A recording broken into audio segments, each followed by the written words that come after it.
wadayaasha mooto bajaajka oo ogeysiis ay ciwaan uga dhigeen walaal cirbad ha igu durin waxay ku xardheen mootooyinkooda magaalada Muqdisho maalmihii la soo dhaafay waxaa ku soo badanayay dhacda argagax ku abuurtay shacabka Soomaaliyeed oo ah in dad xanuunsan oo qaba cudurka halista ah ee HIV/AIDS ay cirbad ku duraan wadayaasha bajaajleyda in ka badan 4 dhacdo oo kiiskaasi la xiriira oo tii ugu dambeysay shalay ay dhacday ayaa waxaa loo geystay mid ka mid ah dhalinyarada ka haysa mootada bajaajka wixii ka dambeeyay arintan cirbad isku diridda ee Muqdisho ka bilaabatay waxaa qalqal xoogan uu soo wajahay wadayaasha mootada iyagoona sheegay in arintan ay saameysay shaqooyinkooda dhacdadan ayaa hadalhayn weyn ka noqotay magaalada iyadoona labadii qof ee wada socotaba ay hadalhayn ka dhigtaan qaar ka mid ah dhalinyarada cabsida ay soo wajahday ee mootada ku xoogsada oo la hadlay TV-ga STN ayaa waxay sheegeen in haddii arintan dawladda ay wax ka qaban weyso ay qaadan doonaan hubka fudud ee wax dila sida baangad iyo mindi waxa ugu baaqa nin waliba mindi nooca ha qaato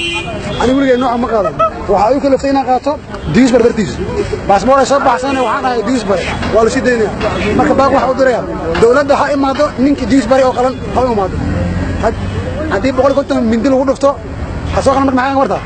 marka baasboorkiisi ha qaato laba dhinac oo dareenana way saameeyaan inaan shaqaysanana waarna cirbadii dhibaatada kala dilitaanka noo dheer waxa cirbada noo dheer waxa noo dheer macna cabsidii kurbadii aan ku shaqaynayno oo wada awal madaafiic iyo qaraxyo aan ka cabsanaynay ayaa wax noo soo kordhay cirbad noo soo kordhay shalay baa la sheegay adeertaana waxa la maqlay hadda mid kale la duray wallahi waa yaabana wallahi aniga mowqifkayga saaka wuxuu ahaa in dumar aan qaadin sababtoo cabsi badan baan soo gashay dumar le wax duraa hadda soo magaalada hadda ku jirto cirbada oo taas horta dibka nagu weyn taas waaye qof maanta waxa waaye umadii oo dhan dambi ka galiyo bajaajley oo dhan ma aha umadii oo dhan uu ka galiya marka taas waxaan leenahay horta Ilaahay naga qabto dalwaad waxaan leenahay dawladda in arrinta u soo jeesato oo arrintaas ay nabadgal weyn ku samaysan ka rajaynayna insha Allah si kastaba tii dhacdadan oo ah mid ku cusub Muqdisho ayaa dad badan waxay u fasireen siyaabooyin kala duwan iyadoona arrintan la hadal hayo ay tahay mashruuc lacag badan uu ku baxayo sidii uu u guuleysan lahaa mashruucan faafinta cudurka halista ah ee HIV/AIDS Ismaaciil Axmed Maxamed Ismaaciil Turki wararka STN magaalada Muqdisho